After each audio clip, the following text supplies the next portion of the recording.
গল্প অল্প স্বল্প, অনলি অন রূপকথা।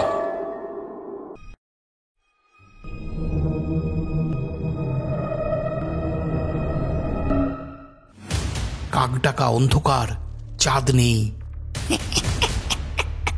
যেটা বলবে আমি করব। এ কানাই, সারাদিন ফাঁকা বসে থাকিস কেন রে? এর মাসুল আছে। জীবনকে মৃত্যুর হাত থেকে ফিরিয়ে আনা সোজা নয়। কে ওখানে? এটা সাধারণ অসুখ নয় রে বাবা। কাল রাতে তোর বাবা শ্মশান দ্বীপে গেছিল নাকি? এই গবেট কানাই, যারা তোকে ডাকবে কারোর উত্তর দিবি না। আমার বাবাকে বাঁচাও। মরার চুলোয় আলো জ্বললে তার টান যে আমারও লাগে। সাবধান। রূপকথা মানেই যেখানে রহস্য রোমাঞ্চের ঘনঘটা থাকে, থাকে হাড় হিম করা নতুন কিছু ভূতের গল্প ও অল্প স্বল্প কবিতা। শুনছেন অঙ্কুশ মৈত্রের লেখা রূপকথার নতুন গল্প বিশুখ্যাপা ও বেতালেশ্বর।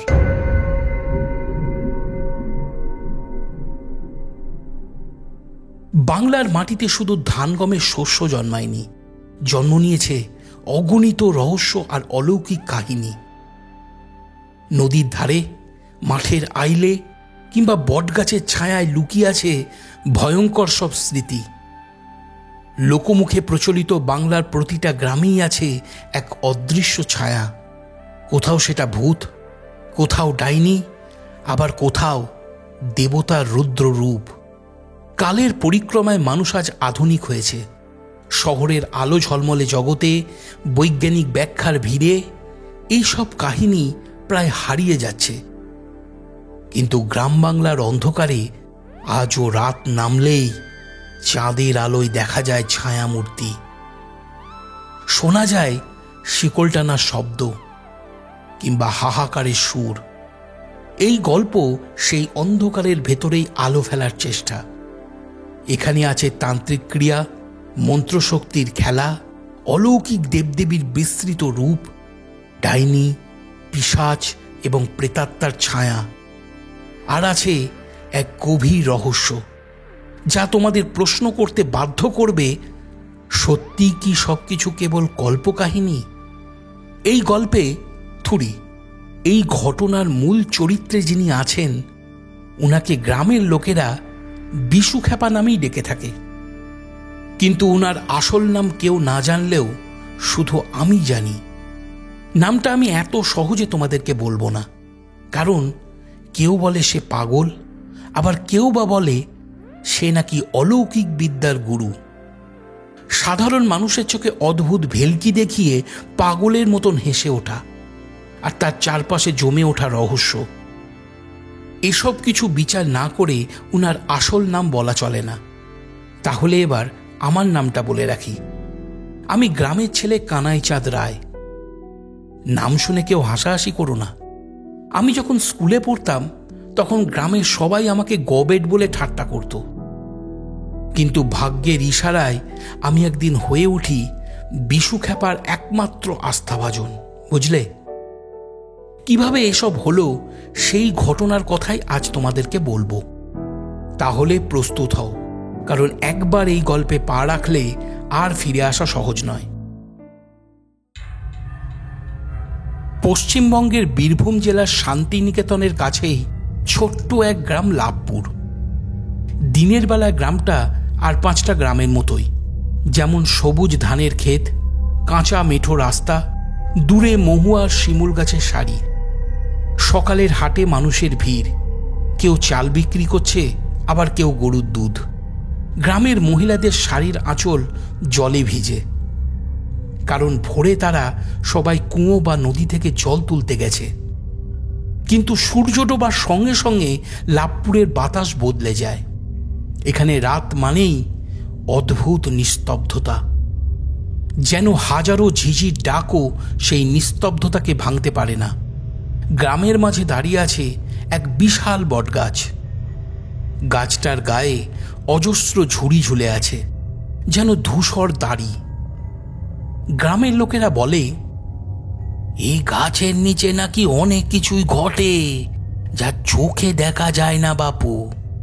রাত নামলে কেউ ওই পথে হাঁটতে সাহস করে না। লাভপুরের মানুষজন সরল কিন্তু কুসংস্কার প্রবণ। রাত 9টার পর গ্রামের উঠোনে টানা বাঁশির আওয়াজ শুনলেই তারা বলে, ওই দেখো ডাইনি বেরিয়েছে। শ্মশানঘাটের পাশে কে যেন গভীর রাতে আগুন জ্বালায়, আবার সকালে গিয়ে দেখা যায় কিছুই নেই। একসময় লাভপুর ছিল জমিদার বাড়ির জন্য বিখ্যাত। জমিদার দত্তবাবুর প্রাসাদ এখনো প্রায় ভগ্নদশা, কিন্তু মানুষ বলে সেই ভগ্ন প্রাসাদের ভেতরে এখনো নাকি পিশাচ ঘোরাফেরা করে। অনেকে দাবি করে চাঁদনি রাতে জানালার ফাঁক দিয়ে কালো ছায়া দেখা যায়। কিন্তু গ্রামে আর একজন আছে যার নাম সব আলোচনার কেন্দ্রে। সে হলো বিশু খ্যাপা। কেউ বলে সে পাগল, কেউ বলে ভেলকিবাজ, আবার অনেকে চুপি চুপি বলে ওর ভিতরে এমন কিছু শক্তি আছে যা আমাদের মতন মানুষ বোঝে না। সে দিনের বেলায় হাটে ভিক্ষা চায়, আবার হঠাৎ করেই নদীর ধারে বসে অদ্ভুত সব মন্ত্র উচ্চারণ করে। গ্রামের ছোট বাচ্চারা তার পিছু নেয়, কারণ সে ইচ্ছে করলেই হাওয়ায় হাত মুঠো করে রসগোল্লা, মন্ডা মিঠাই ইত্যাদি অনায়াসেই বের করে দেয়। আবার কখনো কখনো সে হঠাৎ বলে ওঠে, সাবধান, তোর ঘরে কাল রাতে ছায়া আসবে। পরদিন দেখা যায় সত্যি কারোর বাড়িতে অদ্ভুত ঘটনা ঘটেছে। তাই লাভপুরের লোকেরা তাকে ভয়ও পায়, আবার তুচ্ছ তাচ্ছিল্যও করে। আর ঠিক সেই গ্রামেই বাস করতাম আমি, মানে কানাই চাঁদ রায়। আমি তখন একমাত্র গ্রামের হাসির পাত্র ছিলাম। কেউ ডাকতো কানাই গবেট, আবার কেউ বলতো মূর্খ কানাই। কাজকর্মে অদক্ষ, পড়াশোনায় ফাঁকিবাজ, সব সময় মানুষের বকুনি খাওয়া এক ছেলে। কিন্তু আমি তখনও জানতাম না যে আমার কপালে এমন কিছু লেখা আছে যার বহিঃপ্রকাশ ঘটবে বিশু খ্যাপার সাক্ষাৎ লাভে। এরপর যেদিন আমার সঙ্গে হঠাৎ দেখা হলো বিশু খ্যাপার, আর সেই দেখাই পাল্টে দিল লাভপুরের শান্ত নিরীহ গ্রাম্য জীবনকে ভয়ঙ্কর এক রহস্যের দুনিয়ায়। যে সময়ের কথা বলছি তখন আমার বয়স কত হবে, 15 কি 16 বছর। লাভপুর গ্রামে আমি তখন সবার হাসির পাত্র। এর মূল কারণ হলো আমি সব সময় অন্যমনস্ক থাকতাম, এমন কিছু নিয়ে ভাবতাম যার অস্তিত্ব হয়তো বাস্তবেই নেই। কেন আমার সাথে এমনটা হতো তার ব্যাখ্যা আমি তখনও খুঁজে পাইনি। তবে আমার কার্যকলাপ ছিল সত্যিই হাস্যকর। 2-1টা প্রসঙ্গ তুলে ধরলেই তোমরা বুঝতে পারবে। যেমন ধরো, সকালে হাটে গিয়েছি মশলাপাতি কিনতে, কিন্তু বাবার থেকে টাকা নিতেই ভুলে গেছি। মা ভাতে দুধ চাইলে আমি নিয়ে গেছি কাঁচা ছানা। স্কুলের গল্প আরও অদ্ভুত। পণ্ডিত মশাই আমাকে জিজ্ঞাসা করলেন, বলতো কানাই, 5 গুণে 7 কত হয়? ওর হিসাব পরে করব পণ্ডিত মশাই, আগে বলুন তো 7টা পিঁপড়ে মিলে একটা চিনির দানা কতক্ষণে খায়? পণ্ডিত মশাই সেদিন বেত নিয়ে আমাকে ছুটিয়ে মেরেছিল স্কুল চত্বরে। এইসব কারণেই পাড়ার ছেলেরা আমাকে ফাজলামি করে ডাকতো গবেট কানাই নামে। তবে সেই সব কথা আমি কখনো গায়ে মাখতাম না, কারণ আমার চোখে তখন সবসময় এক ধরনের কৌতূহল। একদিন বিকেলে খেজুর গাছের তলায় বসে আমি খালি পায়ে ধুলো মাখাচ্ছি। তখন দূর থেকে মা আমাকে দেখতে পেয়ে বকা দিয়ে বলল, এ কানাই, সারাদিন ফাঁকা বসে থাকিস কেন রে? ক্ষেতের ধান কে কাটা দেবে? আমি গম্ভীর গলায় বললাম, মা, আমি বড় হয়ে বট গাছের ছায়ার মতন বড় কিছু করব। আমার কথা চারপাশে যারা শুনল সবাই হেসে উঠল। গ্রামের হুকো কাকা তো বলেই উঠল, তোর দ্বারাই কিচ্ছু হবে না রে কানাই, তোকে দিয়ে না চাষ হবে, না পড়াশোনা, না ব্যবসা। আমি সেদিন মাটির দিকে তাকিয়ে চুপ করে বসেছিলাম। আমার বুকের ভিতর তখন লুকিয়ে আছে এক গভীর শূন্যতা। সেদিন বিকেল গড়িয়ে সন্ধে নামতেই অন্যমনস্ক হয়ে দিগন্ত দিয়ে হাঁটতে হাঁটতে পৌঁছে গেলাম লাভপুরের সেই বটগাছের তলায়। ক্রমেই অন্ধকার গাঢ় হতে থাকলো, চারিপাশে ঝিঝি পোকা ডাকতে শুরু করলো। এমন সময় হঠাৎ করেই আমার নজর পড়ল গাছের নিচে বসে থাকা এক অদ্ভুত মানুষের দিকে। মাথায় জটাজুটো, গায়ে ছেঁড়া কাপড়, চোখ দুটোতে লাল আভা। সে যেন আর কেউ নয়, বিশু খ্যাপা। আমি উনাকে দেখে ভয়ে পিছিয়ে গেলাম। তখনই বিশু খ্যাপা ডেকে উঠল, ওরে কানাই, ভয় পাচ্ছিস কেন? আমি তোকে আগেই দেখেছিলাম, জানতাম তুই আসবি। আমি থতমত খেয়ে বললাম, আপনি আমাকে চেনেন? বিশু খ্যাপা হেসে বলল, তুই তো গবেট কানাই, সবাই তোকে নিয়ে হাসাহাসি করে, তাই না? আমি মাথা নিচু করে বললাম, হ্যাঁ, আমি কিছুই পারি না। সেই কথা শুনে বিশু খ্যাপা হঠাৎ তার হাতের মুঠো পাকালো ও বিড়বিড় করে কি যেন বলল, ঠিক শুনতে পেলাম না।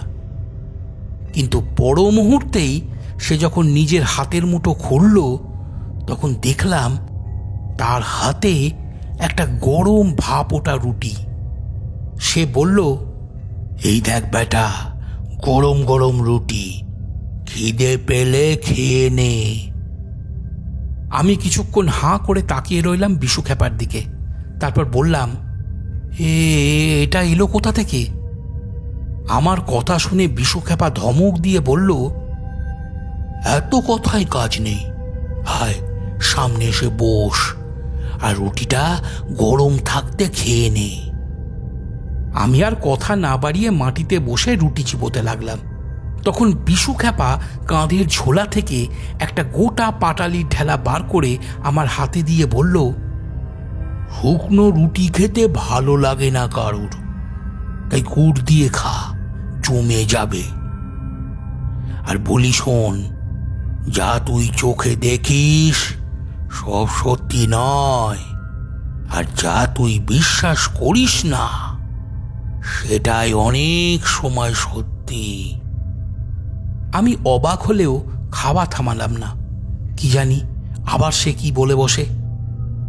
ঠিক তখনই আবার বিশু খ্যাপা চোখ বন্ধ করে কিছু বুজবুজ করতে লাগলো। হঠাৎ চারপাশ থেকে ভেসে এলো বাঁশির সুর। গাছের ডালে ডালে ঝুলে গেল ছোট ছোট প্রদীপ। কি আশ্চর্য ব্যাপার! সেই দেখে আমি চোখ বড় বড় করে বললাম, এগুলো জ্বলে উঠল কিভাবে? এখানে তো আমি আর আপনি ছাড়া আর কেউ নেই। তাহলে? বিশু খ্যাপা কিছুক্ষণ চুপ করে থেকে গম্ভীর গলায় বলল, কানাই, এ ভেলকি নয়, এ শক্তি। কিন্তু সব শক্তি সবাইকে দেখানো যায় না। তুই আলাদা। তুই একদিন বুঝবি কেন আমি তোকে ডেকেছি। সেই কথা শুনে আমার বুক কাঁপছিল ঠিকই, কারণ আমার বেশ মনে আছে আমি নিজের ইচ্ছায় সেখানে পৌঁছেছি। তাহলে বিশু খ্যাপা কেন বারবার একই কথা বলছে? সে আমাকে ডেকে এনেছে ওখানে। কি চায় লোকটা? ভয় দেখাতে নাকি অন্য কিছু? তবে আমার মনের ভিতর যতই প্রশ্ন কিংবা ভয় থাকুক না কেন, একটা অদ্ভুত উত্তেজনাও তখন কাজ করছিল। প্রথমবার আমি অনুভব করতে পারছিলাম হয়তো আমার জীবনেরও কোনো অর্থ আছে। ঠিক তখনই হঠাৎ চারিপাশের বাতাস থেমে গেল। ঝড়ের মতন গাঢ় অন্ধকার নেমে এলো। বিশু খ্যাপা ফিসফিস করে বলল, দেখ কানাই, সব কিছুর পেছনে আছে এক ছায়া। লাভপুর শুধু গ্রাম নয়, এর মাটির নিচে ঘুমিয়ে আছে বেতালেশ্বর। ওর চোখ খোলা মানেই অলৌকিক শক্তির উন্মাদনা, আর সেই শক্তির দরজা খোলার চাবি হয়তো তোর হাতেই আছে। কথাটা শুনে আমি শিউরে উঠে বললাম, আমি তো গবেট। বিশু খ্যাপা ধীরে ধীরে হেসে উঠে বলল, হয়তো তুই সেই বেছে নেওয়া মানুষ। তখনই বাতাসে আবার শোঁ শোঁ শব্দ বয়ে গেল। চারিপাশে ঝিঝির ডাক মিলিয়ে গিয়ে যেন কেবল একটাই আওয়াজ শোনা গেল, এক অদৃশ্য হাসি।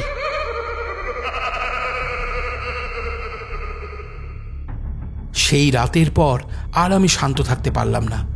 গ্রামের লোকেরা আমাকে গবেট বলে তুচ্ছ করত, কিন্তু আর নয়। এবারে আমি নিজেকে খুঁজে পেলাম অন্য এক দুনিয়ার দোরগোড়ায় দাঁড়িয়ে থাকা অবস্থায়। বিশু খ্যাপার কথাগুলো তখনও আমার মাথার ভিতরে ঘুরছিল। লাভপুর শুধু গ্রাম নয়, এর মাটির নিচে ঘুমিয়ে আছে বেতালেশ্বর। পরদিন সকালে কুয়াশা ভেজা মাঠ পেরিয়ে আমি আবার সেই বটগাছের তলায় গেলাম।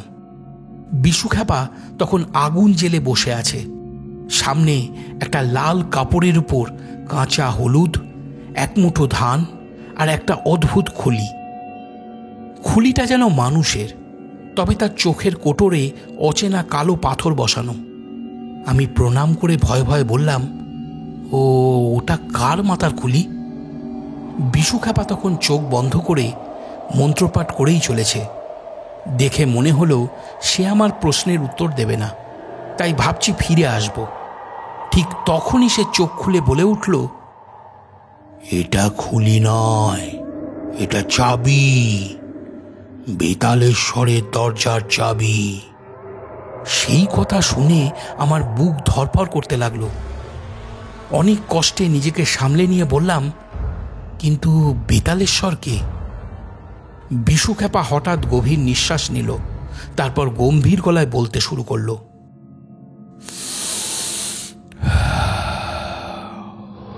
অনেক আগে এই লাভপুর অঞ্চল ছিল ঘন জঙ্গলে ঢাকা।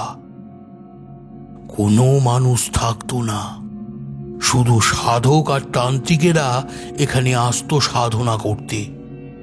তাদের মধ্যে একজন ছিলেন ভীষণ শক্তিধর, নাম বেতালেশ্বর। লোককথায় বলে বেতালেশ্বর ছিলেন শিব ভক্ত, কিন্তু তার সাধনা ছিল ভিন্ন। তিনি মৃতদেহের উপর বসে জপ করতেন, পিশাচ ও প্রেতাত্মাকে আহ্বান করতেন। মানুষ ভয় পেত, তাই কেউ তার কাছে যেত না। এক সময় তার শক্তি এত বেড়ে গেল যে তিনি মৃত্যুকেও বশ করার চেষ্টা করলেন। কথিত আছে এই লাভপুর শ্মশানে তিনি এক অদ্ভুত যজ্ঞ করেছিলেন, যা হলো 50টি মৃতদেহকে একসাথে জীবিত করা সাধনা। কিন্তু দেবতারা তা মানলেন না। ভগবান শিবের নির্দেশে বজ্রপাত নেমে এলো, আর বেতালেশ্বর জীবিত অবস্থায় মাটির নিচে সমাধি হয়ে গেলেন। কিন্তু তিনি মারা যাননি, মাটি তাকে আটকে রেখেছে মাত্র। যেদিন তার আসল মন্ত্র আবার পাঠ হবে, সেদিন বেতালেশ্বর আবার জেগে উঠবেন। এতটা বলে বিশু খ্যাপা থামল। আমি তখন হাঁ করে সব কথা শুনছিলাম। বললাম, কি বলছেন এসব? মানে উনি এখনো বেঁচে আছেন? হ্যাঁ, আছে বই কি। আর মাটির নিচ থেকে তিনি মাঝে মাঝে নিঃশ্বাস ফেলেন। তখন গ্রামের লোকেরা বলে থাকে, আজ বাতাসটা ভারী লাগছে। কখনো বলে অদ্ভুত গন্ধ আসছে শ্মশানের দিক থেকে। এগুলো সব বেতালেশ্বরের নিঃশ্বাস। বললাম, তাহলে উনি বেঁচে উঠলে কি হবে? কি আর হবে, তখন পৃথিবী ওলট পালট হয়ে যাবে। মানুষ, প্রেত, পিশাচ সব এক হয়ে যাবে। মৃত্যু আর জীবনের মধ্যে আর কোনো সীমারেখা থাকবে না। এই কথা বলে বিশু খ্যাপার চোখ দুটো বড় করে আমার দিকে তাকালো। তার ঠোঁটে ফিস ফিস মন্ত্র। হঠাৎ মাটির নিচ থেকে যেন কোনো শব্দ ভেসে এলো, যেন একটা বিশাল হৃৎপিণ্ড মাটির ভেতর থেকে ধুকপুক করছে। আমি ভয়ে চিৎকার করে উঠে বললাম, কে ওখানে? বিশুখাপা হেসে বলল, ও বেতালেশ্বরের নিঃশ্বাস কানাই। এখন তুই শুধু শুনেছিস, কিন্তু একদিন তুই দেখবিও। কথাটা শুনে আমি শিউরে উঠলাম। বুঝলাম এই রহস্য আর ঠাট্টার বিষয় নয়, এ যেন সত্যি এক মহাভয়ঙ্কর শক্তি, যার সঙ্গে আমাকে একদিন মুখোমুখি হতে হবে। এরপর কেটে গেল বেশ কিছুদিন। আমি সেদিন ছুটি কাটিয়ে পিসির বাড়ি থেকে কাক ভোরে বেরিয়ে সবেমাত্র নিজের বাড়িতে ফিরে এসেছি। শীতের ভোরবেলা, চারদিকে কুয়াশা নেমে এসেছে। পাশের মাঠে জলচাপা ধানের গন্ধ ভাসছে, কোথাও আবার মরা পাতার সোদা গন্ধ। গরুগুলো তখনও গোয়ালঘরে বাঁধা, মাঝে মাঝে হুস হুস করে শব্দ করছে। আমার ঘরটা কাদামাটির দোচালা, ঘরের ভিতরে ধোঁয়া পাক খাচ্ছে। মা তখন কুলোয় ধান ঝাড়ছে আর উনুনে আলু ভাজা হচ্ছে। এমন সময় বাইরে থেকে এক অদ্ভুত কান্নার শব্দ ভেসে এলো। ওরে কানাই, তোর বাপরে নাকি শ্মশানের দিকে টেনে নিয়ে গিয়েছিল। কথাটা শুনতেই আমি চমকে উঠে দৌড়ে ঘরের বাইরে বেরিয়ে এলাম। দেখলাম গ্রামের মানুষজন দলে দলে জুটে গেছে। কেউ বলছে সাপ কামড়িয়েছে, কেউ বলছে পেট চাপড়িয়েছে, আর আমার বাবা মাটিতে লুটিয়ে পড়ে আছে। চোখ উল্টে গেছে, মুখ দিয়ে শুধু ফেনা বেরোচ্ছে। এরই মধ্যে গ্রাম্য কবিরাজরা উপস্থিত হয়ে ঝাঁটা দিয়ে ঝাড়ছে, কেউ ধূপ জ্বালাচ্ছে। আমি তাড়াতাড়ি ভিড় ঠেলে এগিয়ে গেলাম বাবার কাছে। বাবা, বাবা, চোখ খোলো, চোখ খোলো। আমার কথা শুনে গ্রামের এক কবিরাজ বলল, এটা সাধারণ অসুখ নয় রে বাবা। কাল রাতে তোর বাবা শ্মশান দ্বীপে গেছিল নাকি? সেখানে একা গেলে প্রেত লেগে যায়, বুঝলে বাবা। অপরদিকে তখন গ্রামের মানুষ ফিসফিস করে নিজেদের মধ্যে বলাবলি করছে, আমার তো মনে হচ্ছে বেতালেশ্বরের নিঃশ্বাস লেগেছে, বুঝলে খুড়ো। আরে না না, ওসব ফালতু কথা, আসলে ভূত চাপড়েছে। পরিস্থিতি দেখে আমার তখন বোঝা হয়ে গেছে সাধারণ কবিরাজে কিছু হবে না, বাবার জন্য অন্য কোনো ব্যবস্থা করতে হবে। তখনই আমার মনে পড়ে গেল বটতলার সেই খ্যাপাটে মানুষটার কথা, বিশু খ্যাপা। বাবার অবস্থা দেখে আমি ছুট দিলাম সেই বটগাছের দিকে। যখন সেখানে পৌঁছালাম তখন দেখি আগুন জ্বালিয়ে বিশু খ্যাপা বসে আছে। আগুনের লাল আলোয় ওর মুখটা যেন দাউ দাউ করছে। একপাশে কয়েকটা শুকনো হাড়, কিছু লাল সিঁদুর আর একটা কুকুরের মাথার খুলি। আমি হাঁপাতে হাঁপাতে বললাম, খ্যাপা ঠাকুর, আমার বাবাকে বাঁচাও, ও মরছে। বিশু খ্যাপা ধীরে ধীরে চোখ তুলে তাকালো আমার দিকে। ওর চোখ দুটোতে যেন আগুনের প্রতিফলন। সে বলল, তুই জানিস তোর বাবার উপর কার ছায়া পড়েছে? আমি জানি না, তুমি জানো ঠাকুর।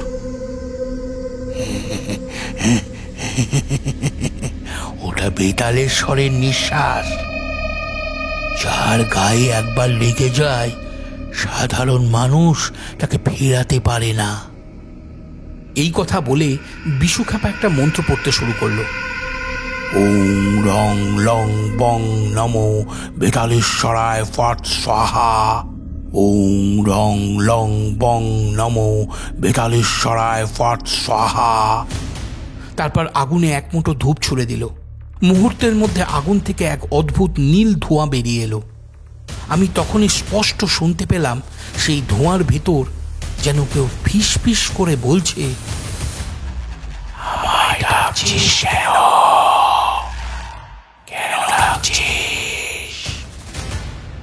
আমার সারা শরীর কেঁপে ওঠে সেই অদ্ভুত কণ্ঠস্বর শুনে। আমি ব্যস্ত হয়ে বলে উঠি, খ্যাপা ঠাকুর, এ আবার কে? বিশু খ্যাপা একটুও বিচলিত না হয়ে ঠান্ডা গলায় বলে, ও বেতালেশ্বরের দূত, তোর বাবাকে টেনে নিয়ে যেতে চাইছে,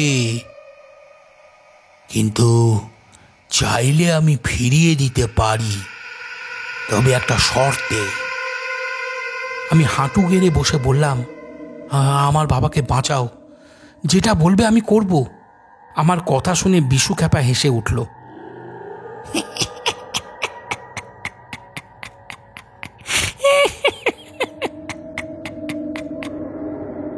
তার দাঁতগুলো লাল আলোয় চকচক করছে। সে বলল, মনে রাখিস, এর মাসুল আছে।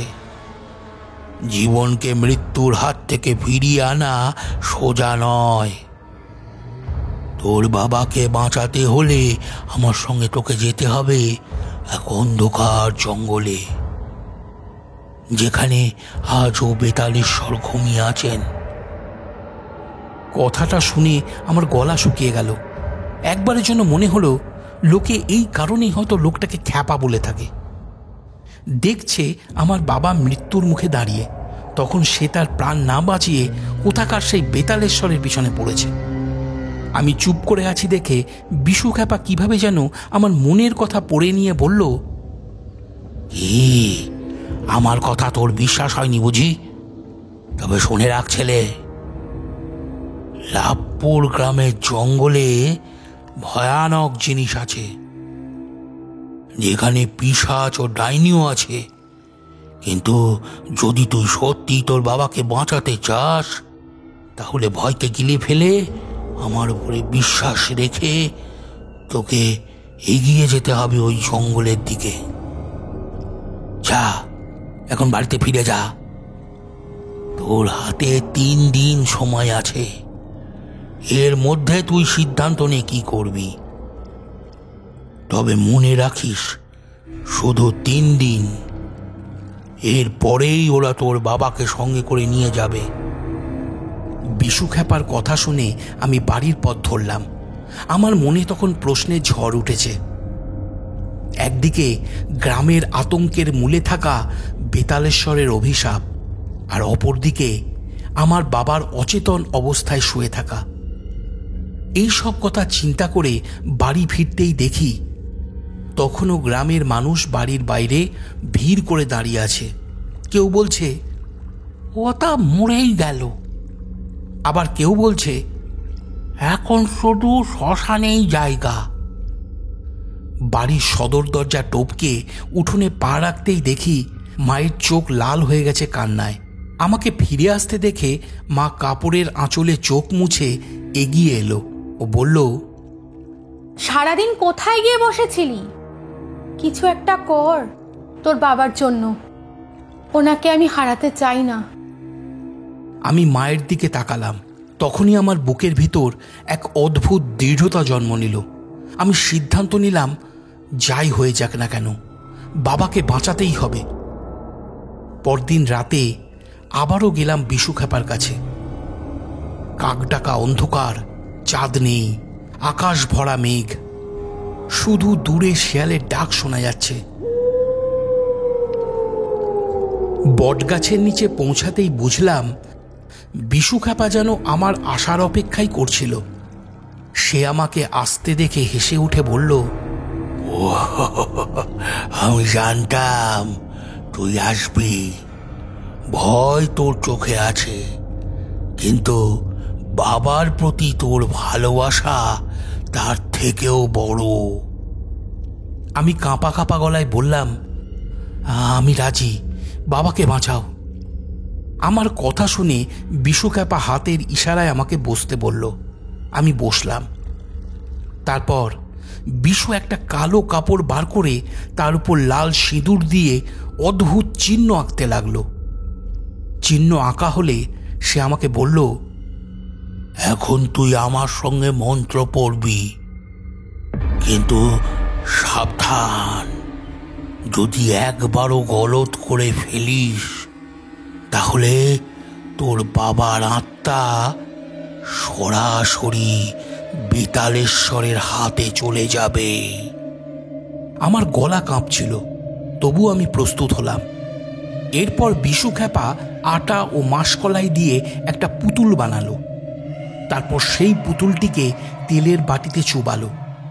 এরপর সেই তেলে ভেজানো পুতুলটিকে আমার মাথার উপর 7 বার ঘুরিয়ে তার জ্বলন্ত হোমকুণ্ডের আগুনে ফেলে দিল। আর সেই সঙ্গে শুরু করলো মন্ত্রপাঠ। ওং রং লং বং নমো বেতালেশ্বরায় ফট স্বাহা, আয়াকাই আয়াকাই কাইলায়া ডাকিনী শাকিনী আন আন কুলুক কুলুক স্বাহা। আমিও বলতে লাগলাম, ওং রং লং নমো বেতালেশ্বরে ফট স্বাহা, আয়াকাই আয়াকাই কাইলায়া ডাকিনী শাকিনী আন আন কুরু কুরু স্বাহা।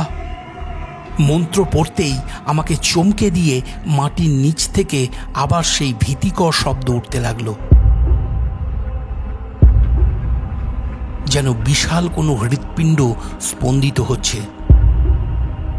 হঠাৎ আমি দেখলাম হোমকুণ্ডের আগুনের ভেতর থেকে অনেকগুলো কালো ছায়া বেরোচ্ছে। সেই ছায়াগুলো মানুষের মতো নয়, লম্বা, বিকৃত মুখ, গন্ধক ও পোড়া মাংসের গন্ধ। এমন সময় একটা ছায়া সরাসরি আমার দিকে তাকিয়ে দাঁড়িয়ে গেল। তার চোখ দুটো জ্বলছে। ছায়াটি গম্ভীর গলায় বলল, তুই কে? কেন ডাকছিস আমায়? সেই কথা শুনে আমি কেঁপে উঠলাম।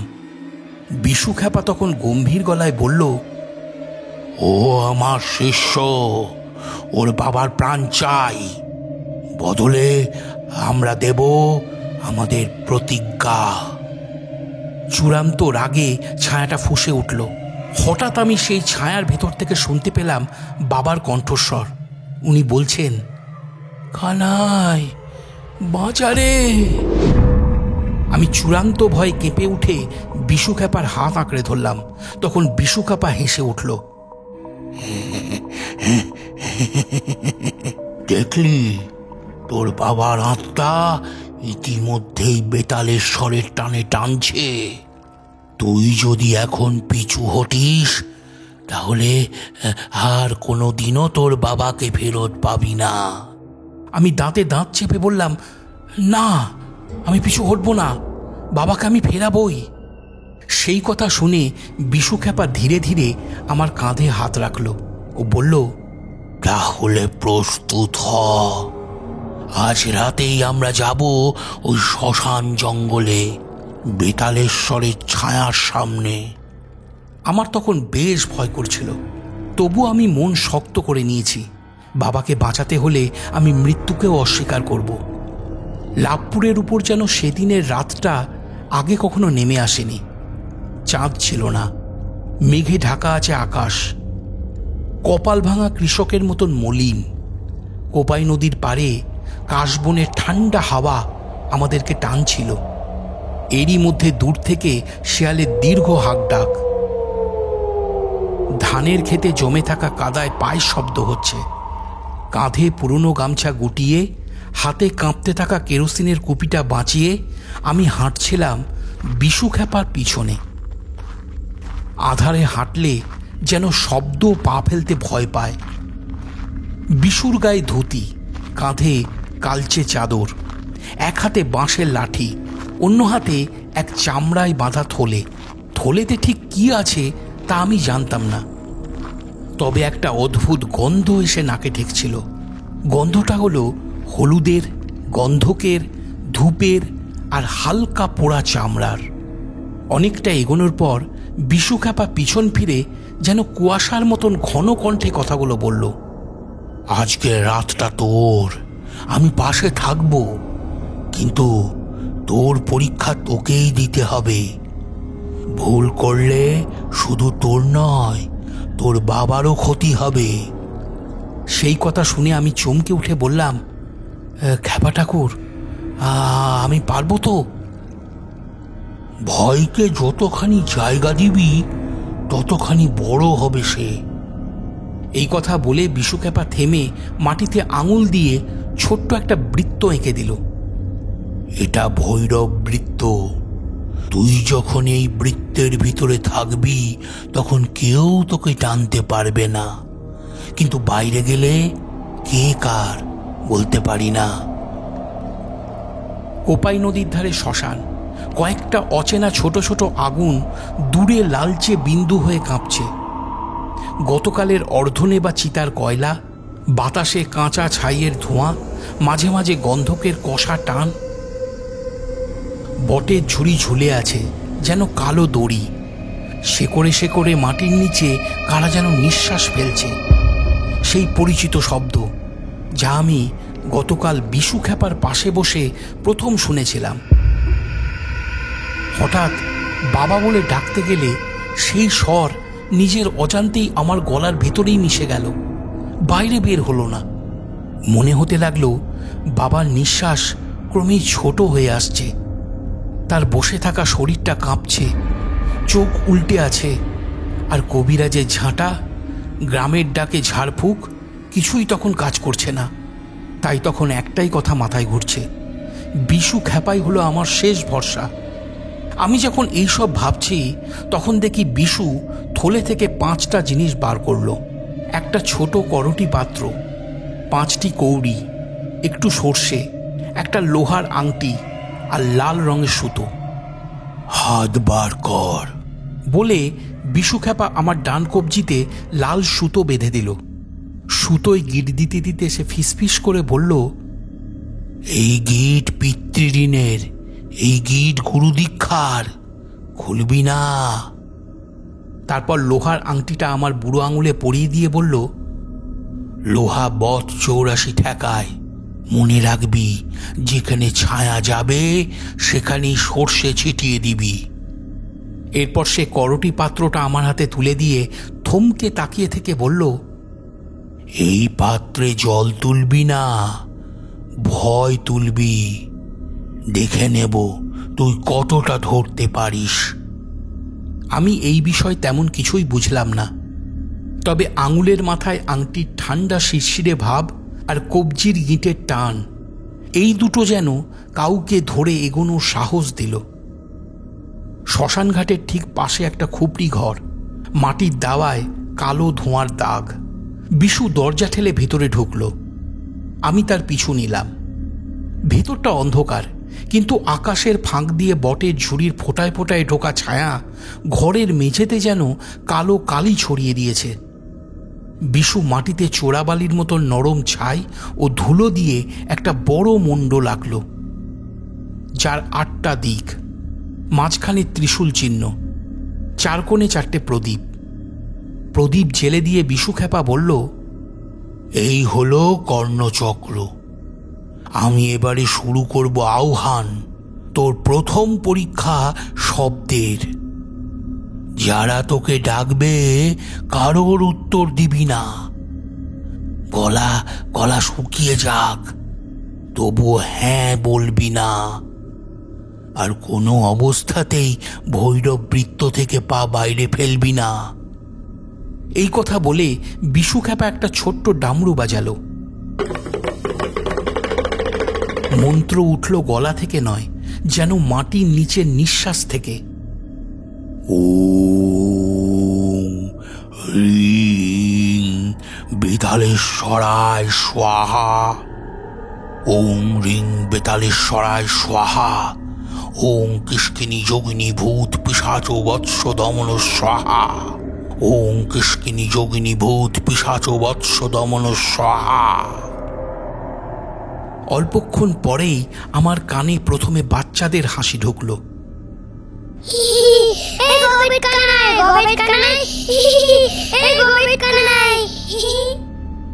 আমি চমকে উঠলাম। যেসব বাচ্চা ছেলেরা পাড়ার মাঠে আমাকে দেখলেই ব্যঙ্গ করত, এটা তাদের স্বর। তারপর মায়ের কান্না। কানাই, বাইরে আয়, তোর বাবা যে মরতে বসেছে। আমার গলা ফেটে গেল। ডাকতে গেলাম মা বলে।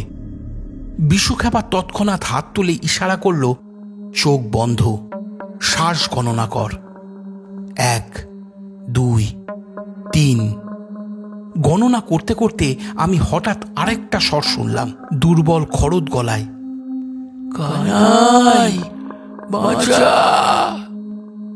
সেই স্বর ছিল নিঃসন্দেহে বাবার। নিজের অজান্তেই আমার পায়ের আঙুল বৃত্তের বাইরে যাওয়ার জন্য উঠে যাচ্ছিল।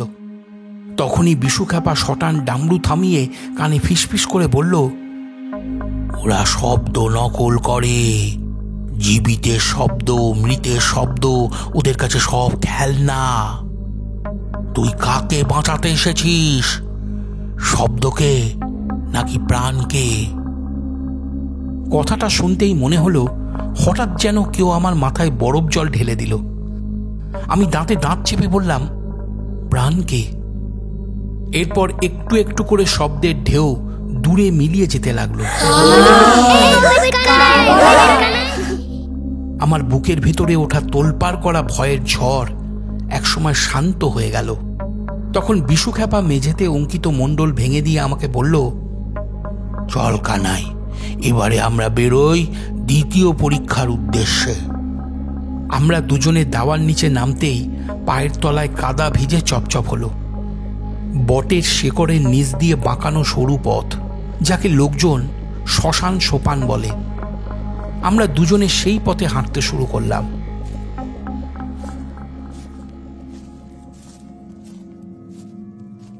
পথের দুপাশে জোনাকি, কিন্তু আজ তারা আলো দেয় না, কালচে সবুজ বিন্দুর মতন ফিকে। হঠাৎ দেখলাম পথের মাঝে একটা লম্বা ছায়া পড়েছে, কিন্তু কেউ কোথাও নেই। ছায়াটা হাঁটু পর্যন্ত লম্বা, মাথা নেই। বিশুখ্যাপা সেই দেখে নিচু কণ্ঠে বলল, এটা স্কন্ধ কাটার ছায়া। এই ছায়ার উপর দিয়ে গেলে নিজের মস্তিষ্কের কথা ভুলে যাবি। তোর মাথার ভেতর ঢুকে পড়বে অন্যের ইচ্ছে। কি করবি তখন? আমি সঙ্গে সঙ্গে কৌড়ির পুটুলি খুলে দুহাতে কৌড়ি ও সর্ষে তুলে ছায়ার কিনারায় ছিটিয়ে দিলাম। তখনই আমার মনে পড়ে গেল বিশুর শেখানো কথাগুলো। সে বলেছিল, ছায়ার উপর সর্ষে দিলেই ওরা সর্ষে গুনতে থাকে, তখন ওরা হিসেবের মধ্যে আটকে যায়। এরপর সেই ছায়ার উপর সর্ষেগুলো পড়তেই হঠাৎ দেখি ছায়া নড়ল আর আমাদের পথ ছেড়ে সরল। সেই দেখে বিশু একচিলতে হাসল। আমি বুঝলাম বুদ্ধির পরীক্ষায় আমি পাশ করেছি। এরপর আরও একটু হেঁটে গেলেই চৌহাট, মানে 4 রাস্তার মোড়। জনশ্রুতি আছে ওখানে পথচারিণী ডাইনি বসে থাকে। সেদিকে এগোতেই 4 রাস্তার মোড়ের দেখা মিলল। জায়গাটার নাম শোলাখুটি। আমি ভাবছি কোন পথে যাব, তখনই অন্ধকারে কাউকে সেখানে দাঁড়িয়ে থাকতে দেখা গেল। তার গায়ে পিচ কালো ছোপ ছোপ দাগ ও পিঠে মাংসের মতন একটা থলি। হঠাৎ সেটা অল্প নড়ে উঠল।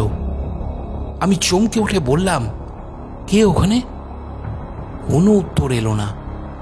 তখন আমি হাতে ধরে থাকা কেরোসিনের কুপির আলোটাকে আরও কিছুটা উস্কে দিলাম। তখনই কুপির আলো গিয়ে পড়ল একটা চিটচিটে ভয়ঙ্কর মুখের উপর। চোখের মণি সাদা ও ঘোলাটে, ঠোঁটের উপরিভাগের মাংস ছিঁড়ে দাঁত বেরিয়ে এসেছে। সে এক বীভৎস মূর্তি। সে বলল, আহা বাছারা, আলো কাছে এনো না। আমি তখন বুঝে গেছি এরা অন্য জগতের প্রাণী, যাকে সাধারণ মানুষ ডাইনি আখ্যা দিয়ে থাকে। ডাইনির মাথা ভর্তি এলো চুল, পিঠে কুঁজ, বৃদ্ধ হলেও হাতে ধরে রয়েছে রক্তমাখা মুষল। সে বিশ্রী গলায় বলল, যার বাবার প্রাণ চাও তার বদলে তোমার নিঃশ্বাস লাগবে আমার কপালে, 1 রাতের জন্য মাত্র। সেই কথা শুনে বিশুখ্যাপা মাটিতে তাড়াতাড়ি 3টে দাগ কেটে দিল, অতিপাশ, পিশাচ পাশ আর মানব পাশ। এরপর সে আমাকে বলল, কানাই, ঘুরে দাঁড়াস। আমি চোখ নামিয়ে নিলাম। ডাইনিটা মুষল টেনে নিয়ে আওয়াজ করল, এই ছেলে, চেয়ে দেখ, তোর মা এসেছে এখানে। আমি সেই কথায় কান দিলাম না। পরক্ষণেই ঘোত ঘোত করে একটা হাসি ছড়ালো ডাইনি।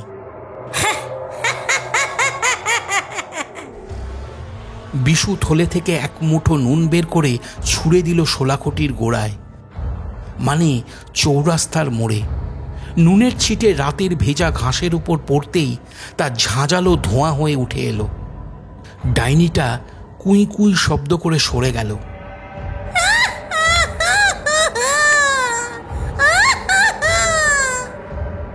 সেই দেখে বিশু খ্যাপা স্বস্তির নিঃশ্বাস ছেড়ে ফিসফিস করে বলল, ওহ, এই ডাইনি হলো শোলাখটি রানী।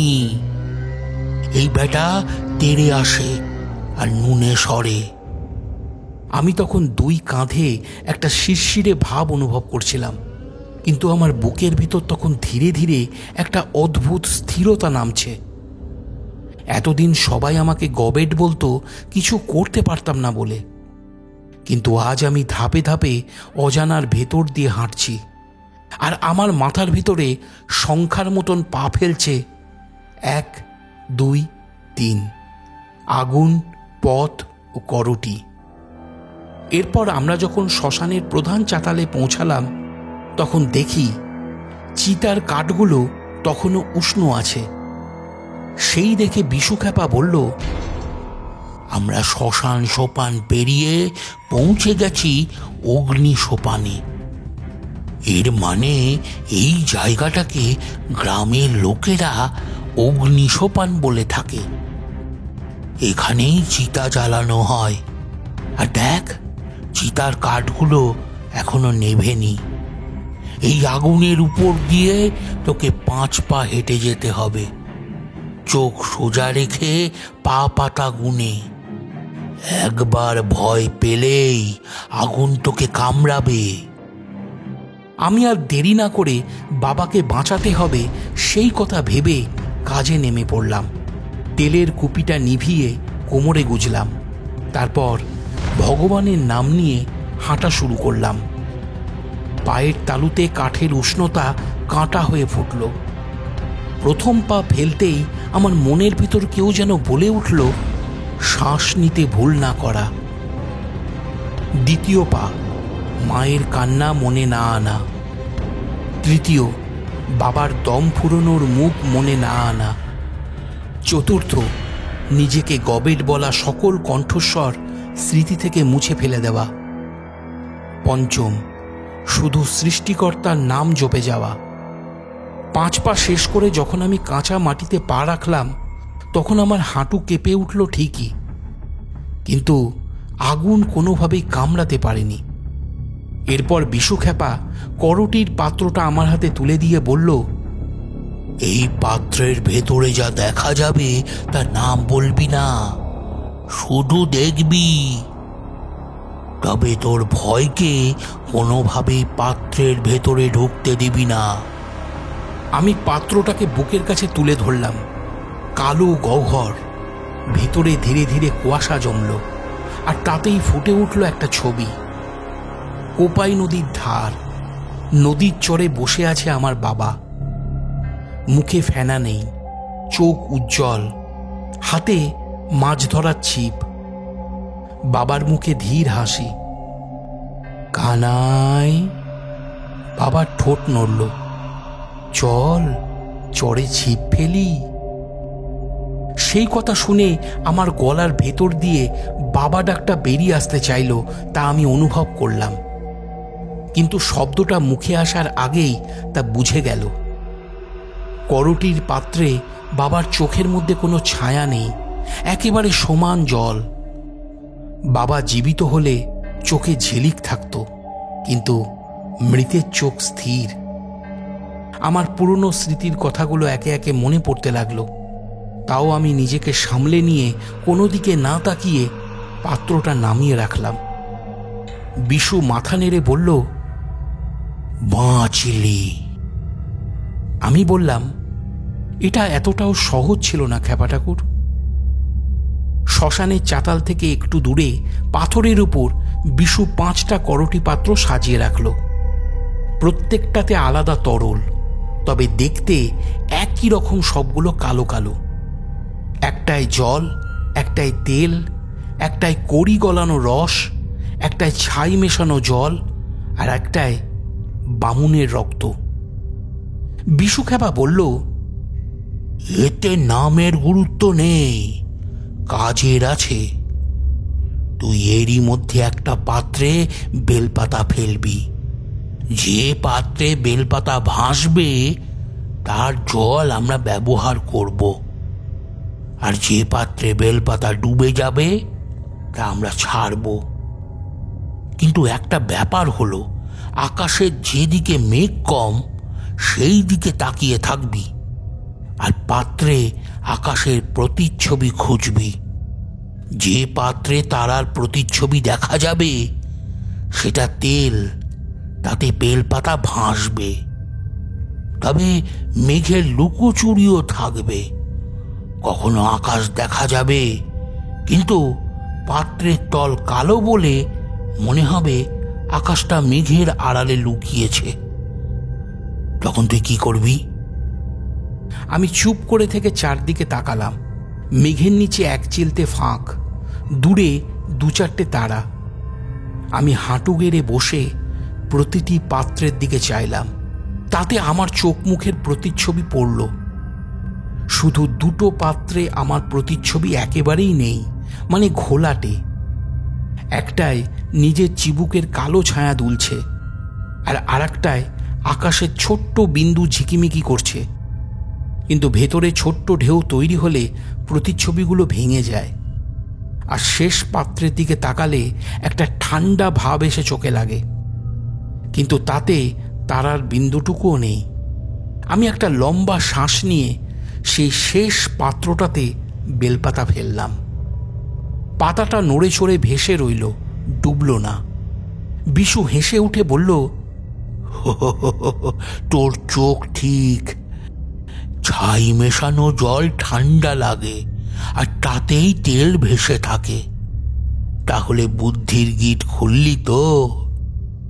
তখন আমার ঠোঁট শুকিয়ে গিয়েছিল, তবুও মনের ভিতরে কোনো কিছুর সঠিক উত্তর দেওয়ার যে সুখ, সেটা ধীরে ধীরে গাছে ওঠা ধোঁয়ার মতন উঠে এলো। এরপর বিশু থলে থেকে চৌকাঠের মতন 4টে কাঠ বের করল।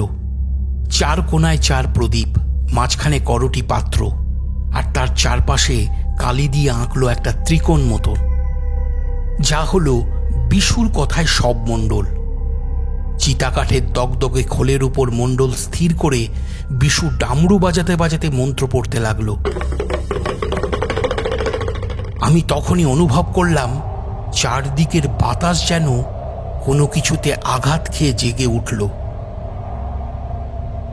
বটগাছের ঝুড়ি দুলছে, জোনাকিগুলো থমকে গেছে, শেয়ালগুলো কোনো অজানা ভয়ে শঙ্কিত হয়ে চুপ করে আছে, আর তার বদলে একটা অদ্ভুত খসখসে পায়ের শব্দ হতে শুরু করেছে।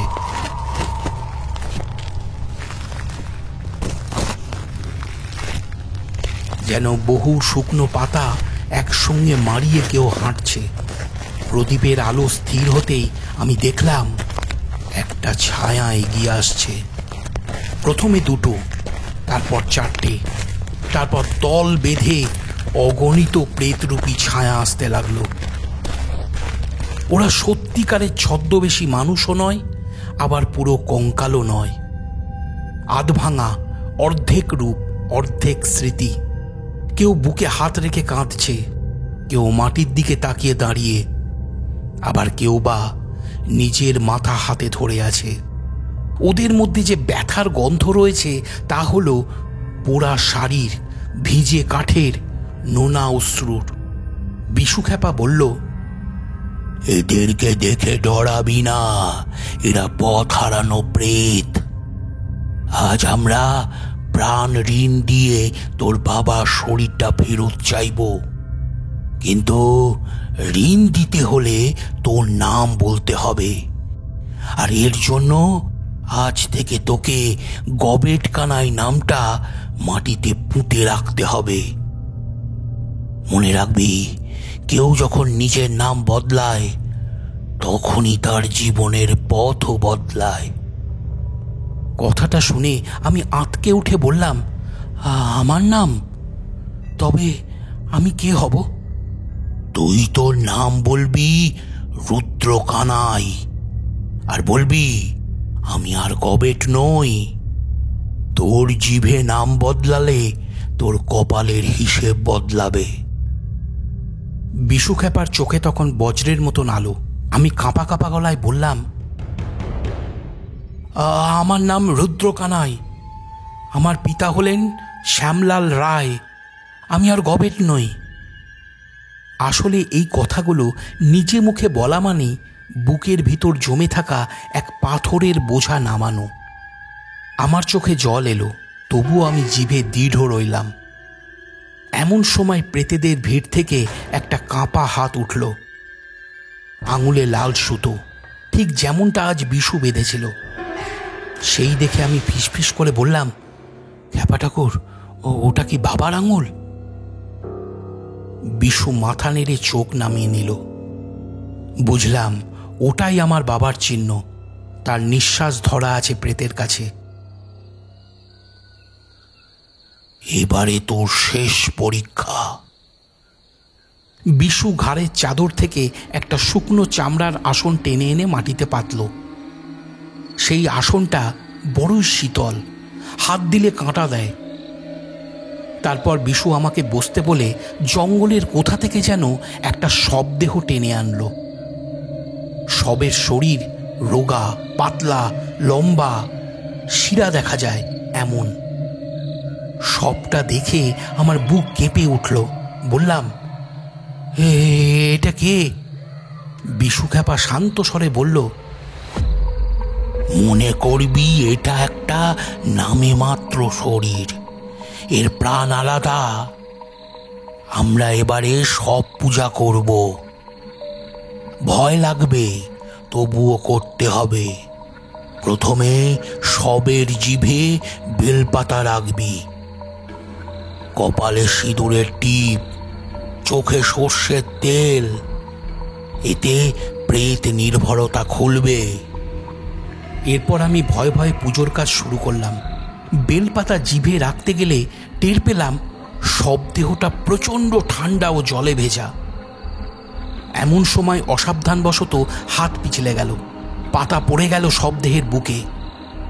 হঠাৎ শান্ত বাতাস ঝড়ের রূপ নিয়ে বইতে শুরু করল। জোনাকিরা একসঙ্গে নিভে গেল। তখনই বিশু খেপা গম্ভীর স্বরে ছন্দ মিলিয়ে বলে উঠল, শ্বাস শ্বাস, জোরে জোরে শ্বাস, মাথা ঠান্ডা। আমি নিজেকে শান্ত করে আবারও বেলপাতা তুলে সোজা শবদেহের জিভে রাখলাম। তারপর সিঁদুরের টিপে কপাল লালচে করে দিলাম। সবের দুই চোখে ঢেলে দিলাম অল্প সর্ষের তেল। চোখ দুটোই যেন স্বচ্ছ ঝিলিক খেলে গেল। ঠিক তখনই আমার কানের খুব কাছে একটা কণ্ঠস্বর, অচেনা অথচ অদ্ভুত পরিচিত, যেন মাটির নিচ থেকে উঠে আসা গলা। থেমে যা ছেলে। এমন সময় দেখলাম বটের ঝুড়ির ফাঁক দিয়ে অন্ধকারে আগুনের মতন দুটো বিন্দু জ্বলে উঠেছে। সেই সঙ্গে মাটির নিচে কেউ জোরে জোরে নিঃশ্বাস ফেলছে, অনেক কষ্টে। আমি বেতালেশ্বর। তুই আজ নাম দিলি, ভয় দিলি, চোখ দিলি। তোর বাবার প্রাণ চাইলে তোর ভয় আমার কাছে রাখবি। ভয়? আমি ঠিক বুঝলাম না ভয় বলতে কি বোঝাচ্ছে। তখনই বিশু খেপা ফিসফিস করে বলল, হ্যাঁ ভয়। লোকেরা কাপড়, টাকা, এমনকি নিজের রক্ত দেয়, কিন্তু ভয় ওটাই সবচেয়ে মোটা খাজনা। যার ভয় নেই তাকে কেউ বশ করতে পারে না।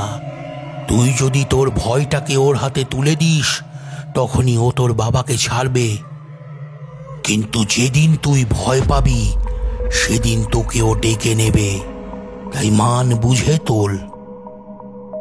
আমি তখন কাঁপা গলায় বললাম, আমি ভয় পাই মার কান্না শুনলে, বাবার নিঃশ্বাস থেমে গেলে ভয় পাই, কিন্তু যদি ভয় দিতে হয় আমি এগুলো দিচ্ছি, তবে একটা শর্ত, আজ রাতের পর আমার ভয় আমার ওপর চলবে না। আমি ভয় পাবো, তবুও ভয়কে হ্যাঁ বলবো না।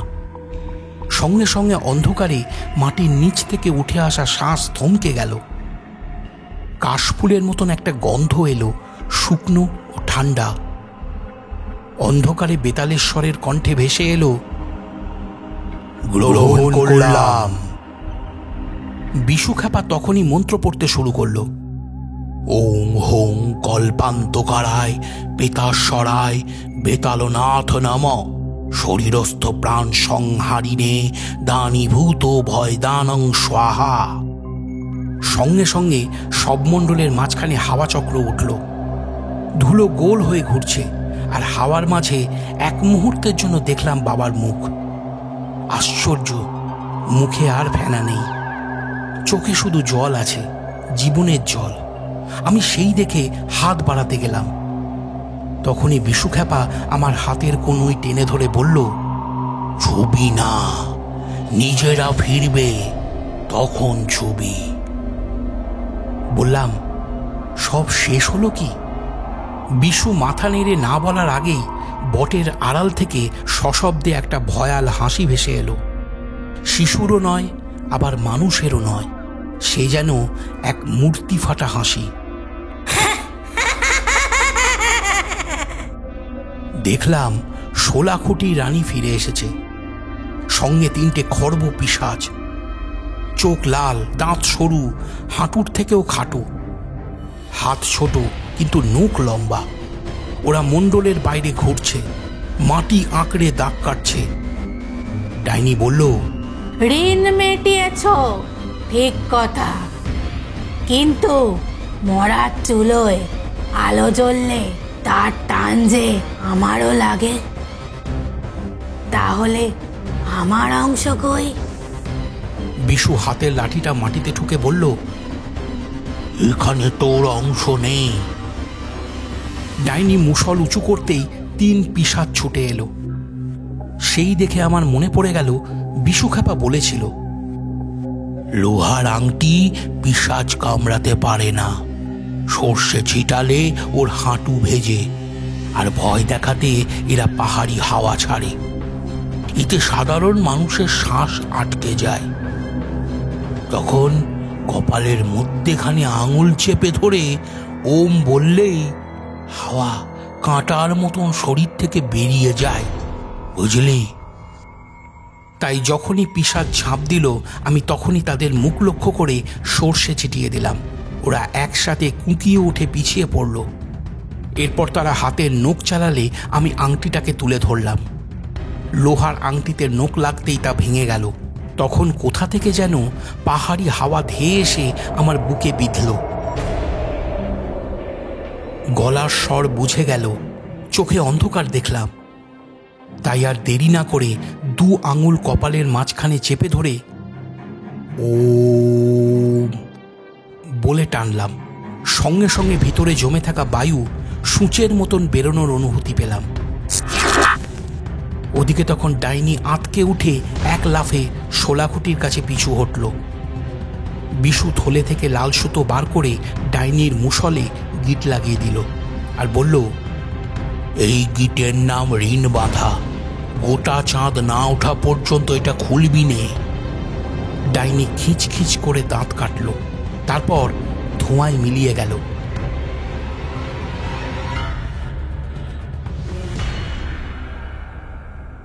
আমি হাঁটুতে হাত ঠেকিয়ে বসে পড়লাম। প্রথমবার আমি বুঝলাম, ভয়কে প্রশ্রয় না দিলে ভয় ততটা জোরে আমাদেরকে কামড়াতে পারে না। শ্মশানের আড়াল থেকে পায়ের শব্দ ভেসে এলো। আমি ছুটে গেলাম সেদিকে। দেখি মাটিতে বসে আছে বাবা, চোখে ভয়, বুক উঠছে নামছে, কিন্তু মুখে ফেনা নেই। ওরে কানাই, আমাকে কোথায় নিয়ে এলি রে? আমি বাবাকে জড়িয়ে ধরে কাঁদতে চাইলাম, কিন্তু কান্না এলো না। শুধু দু চোখে গরম গরম তালগোল পাকানো জল ছলছল করতে লাগলো। বিশু খ্যাপা আমার পাশে এসে দাঁড়িয়ে বলল, আপনি হাঁটতে পারবেন কি? বাবা মাথা নেড়ে ধীরে ধীরে উঠে দাঁড়ালো। পায়ের কাছে ধুলো উড়ল, বটের ঝুড়ি থেকে এক চিলতে কেঁচো ঝুলে পড়ল। কোপাই নদীর ঠান্ডা হাওয়া ছুঁয়ে গেল মুখে। বিশু খ্যাপা বলল, চল আমরা ফিরি, সূর্য ওঠার আগে শ্মশান ছেড়ে দিতে হয়। ফেরার পথে মনে হলো গাছেরা যেন চুপ করে আমাদেরকে দেখছিল। শেয়াল ডাকলো না, ডাহুকও নয়, শুধু দূরে একটানা নিস্তব্ধতা। আমি তখন বারবার নিজের অজান্তেই বলে চলেছি, আমি আর গবেট নই, আমি রুদ্রকানাই। তখন কবজির লাল সুতোটা শিরার উপর টান টান হয়ে আছে, যেন হাত ধরে টেনে নিয়ে চলেছে কোথাও। গ্রামের মাথায় বাড়ির উঠোনে পৌঁছালে মা আমাদেরকে ফিরে আসতে দেখে ওই দেখো বলে ছুটে এলো। বাবাকে দেখে কপালের সিঁদুর ছুঁয়ে কেঁদে ফেলল মা।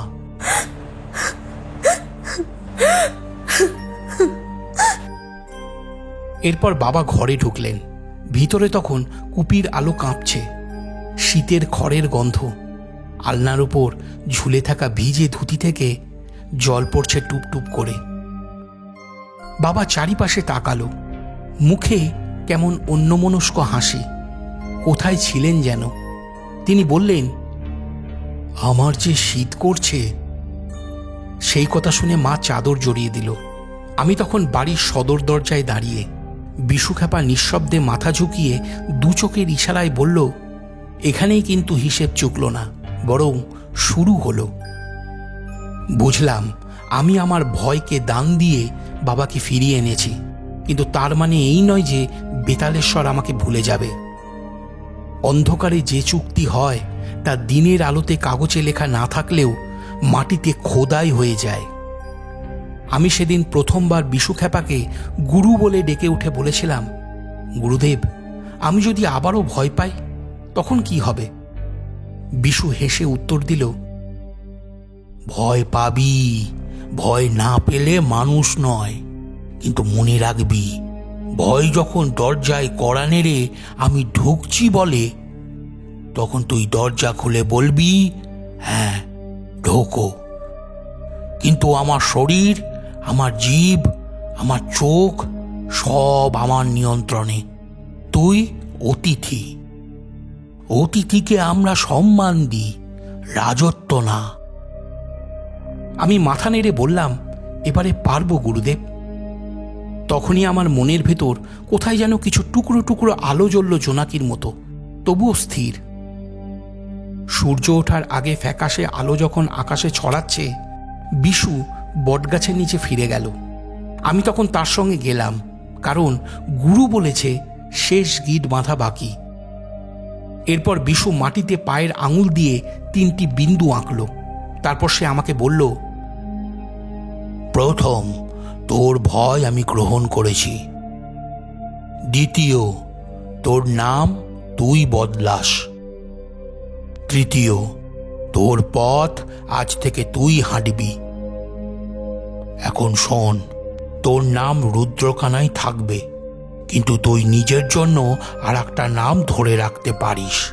যখন ভয় ডাকবে তখন সেই নামে নিজেকে ডাকবি। আমি বিস্মিত হয়ে বললাম, কি নাম হবে গুরুদেব? বিশু আকাশের দিকে তাকিয়ে বলল, নামটি হবে ঋণেশ, যে নিজের ঋণ বোঝে আর তা ফেরত দেয়। স্মরণে রাখ, ঋণ মানে শুধু টাকা নয়, প্রাণ, ভয়, বিশ্বাস সবই হলো ঋণ। তুই আজ প্রাণের ঋণ শোধ করতে পা বাড়িয়েছিস। এই পথ কঠিন, কিন্তু তোর চোখ আজ শব্দে বেঁধে থাকেনি। আমি তখনই মনে মনে উচ্চারণ করলাম, ঋণেশ। শব্দটা হঠাৎ বুকের ভিতর ধপ করে বসে গেল যেন। কবজির লাল সুতোতে একবার আঙুল বুলিয়ে বললাম, গুরুদেব, আমি প্রস্তুত। বিশু পিছন ফিরে ধীরে ধীরে হাঁটা দিল। বটের ঝুড়ি, কোপাই নদীর ঠান্ডা হাওয়া, দূরের ক্ষেত সব মিলিয়ে রাতের অশ্রু শুকাতে লাগল। দূরে মোরগ ডাকল, দিন ফুরাতে আর দেরি নেই। কিন্তু ঠিক সেই মুহূর্তে বটের মাথার উপরে কেউ যেন খুব ধীরে, খুব পাতলা গলায় হাসল।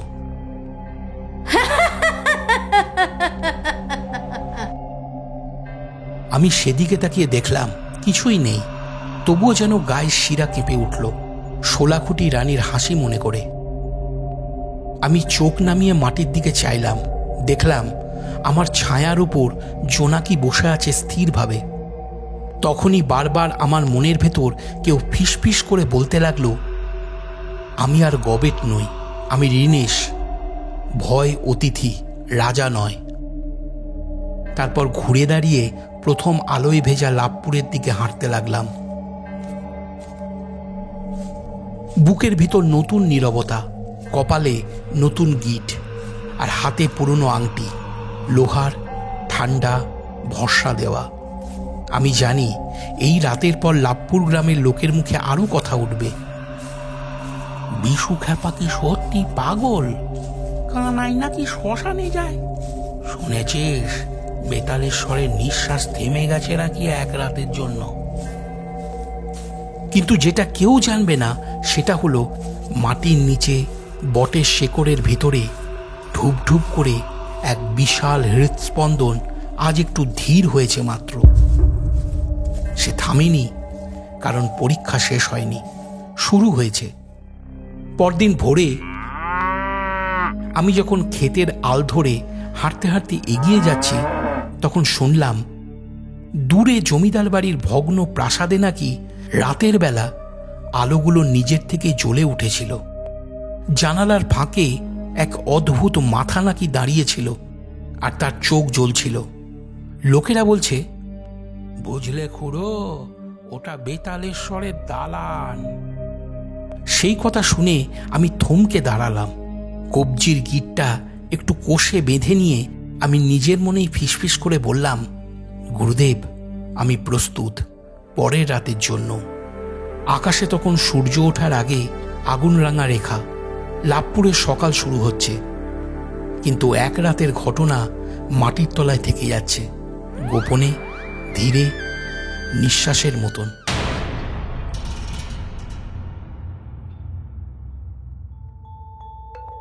শেষ হলো আজকের গল্প বিশু খ্যাপা ও বেতালেশ্বর। আবার একটা নতুন গল্প নিয়ে আমরা খুব তাড়াতাড়ি ফিরব।